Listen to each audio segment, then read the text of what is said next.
Hello everyone, আসসালামু আলাইকুম। আজকে আমি আপনাদের সামনে নিয়ে এসেছি সাবুদানার রসমালাই রেসিপি। অনেক মজার একটা রেসিপি। তো আপনারা যদি একবার খান বারবার খেতে চাইবেন। আমি এখানে রান্না করে নিয়েছি। তাহলে চলুন ফুল ভিডিওটা দেখে নেই। তার আগে বলে দেই যে যারা আমার এই ভিডিওটি দেখছেন তারা অবশ্যই ফেসবুক থেকে যদি দেখে থাকেন অবশ্যই লাইক, কমেন্ট এবং ফলো দিবেন, এবং ইউটিউব থেকে দেখে থাকলে অবশ্যই লাইক, কমেন্ট এবং সাবস্ক্রাইব করবেন। আমি এখানে রসমালাইটা বাটিতে নিয়ে নিয়েছি। এখানে আপনারা বিভিন্ন বাদাম দিয়ে বা কিশমিশ দিয়ে সাজিয়ে নিতে পারেন। তো যেহেতু সাবুদানা দেখতে এমনিতেই সুন্দর, এজন্য আমি কোনো উপকরণ দেইনি। তাহলে চলুন দেখে নেওয়া যাক ফুল রেসিপি। আমি এখানে 1 কাপ পরিমাণ সাবু নিয়েছি এবং সাবুটা ধুয়ে আমি কিছুক্ষণের জন্য আমি ছাঁকনিতে তুলে রেখেছিলাম। সাবুটা ভিজে গেছে, নরম হয়ে গেছে। এখন আমি সাবুর রসমালাই বানানোর জন্য আমি এখানে সাবুগুলো বাটিতে ঢেলে দিব। আমি এখানে সামান্য পরিমাণ 1 চিমটি লবণ দিয়ে দিব, আর দিয়ে দিব 1 চামচ পরিমাণ চিনি। এখন আমি ভালোভাবে মিশ্রণটি মেখে নেব, হাত দিয়ে এভাবে মেখে নেব। একটা ডো তৈরি করব। আমি সাবুগুলো দিয়ে একটা ডো তৈরি করেছি। সাবুগুলো একবারে একদম মসৃণ হবে না, কিছুটা গোটা গোটা থেকে যাবে আলতো। তো তা কোনো সমস্যা নেই, এগুলো দুধের সাথে সিদ্ধ হয়ে যাবে।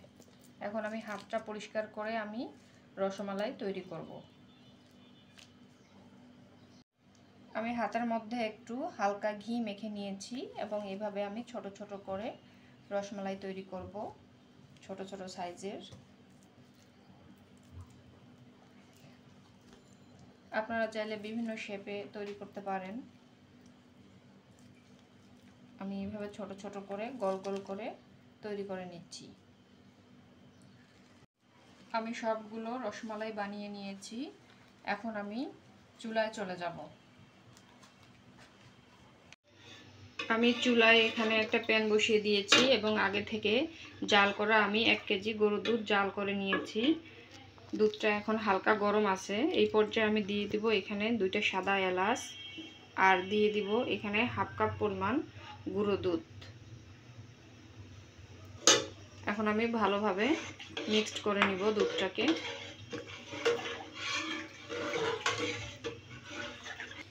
আর দিয়ে দিব এখানে আমি 1/2 কাপ পরিমাণ চিনি।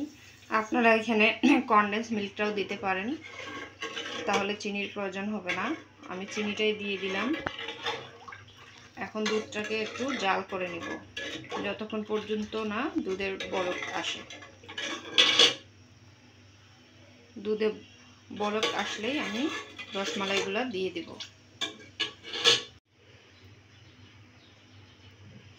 দুধটা বলক দিচ্ছে, এখন আমি মিষ্টিগুলো দিয়ে দিব।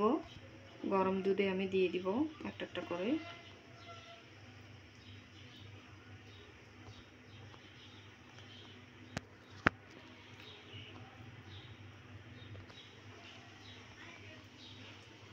এভাবে আমি সবগুলো মিষ্টি দিয়ে দিব একে একে। সাবধানে দিতে হবে যেন ভেঙে না যায়।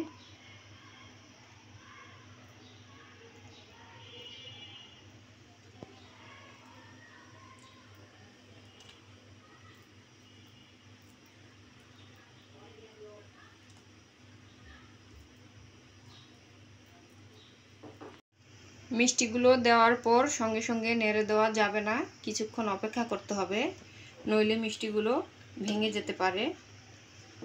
মিষ্টিগুলো এখন আমি নাড়ব না সেভাবে, আমি কিছুক্ষণ আগে জাল করে নিব, তারপরে আমি নেড়ে দেব।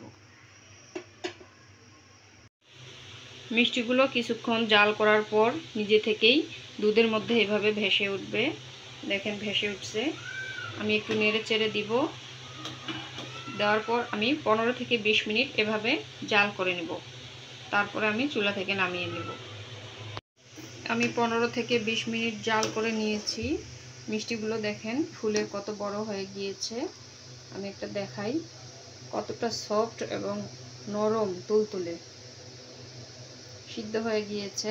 এখন আমি চুলা থেকে নামিয়ে নিব এবং চুলা থেকে নামিয়ে নিয়ে ঠান্ডা করে আমি আপনাদেরকে আবারও দেখাবো। অনেক সুন্দর একটা রেসিপি, ঝটঝামেলা ছাড়াই, অল্প উপকরণে অনেক মজাদার। আমি চুলা থেকে নামিয়ে নিয়ে এসেছি এবং ঠান্ডা করে নিয়েছি। আমি এই যে অন্য বাটিতে তুলে নিচ্ছি। দেখেন কত সুন্দর কাচের মতো রসমালাই, খুব সুন্দর। তো রেসিপিটি যদি ভালো লেগে থাকে তাহলে অবশ্যই লাইক, কমেন্ট, শেয়ার এবং সাবস্ক্রাইব করতে ভুলবেন না। সবাইকে অসংখ্য ধন্যবাদ আমার এই ভিডিওটা দেখার জন্য। দেখেন অনেক সুন্দর।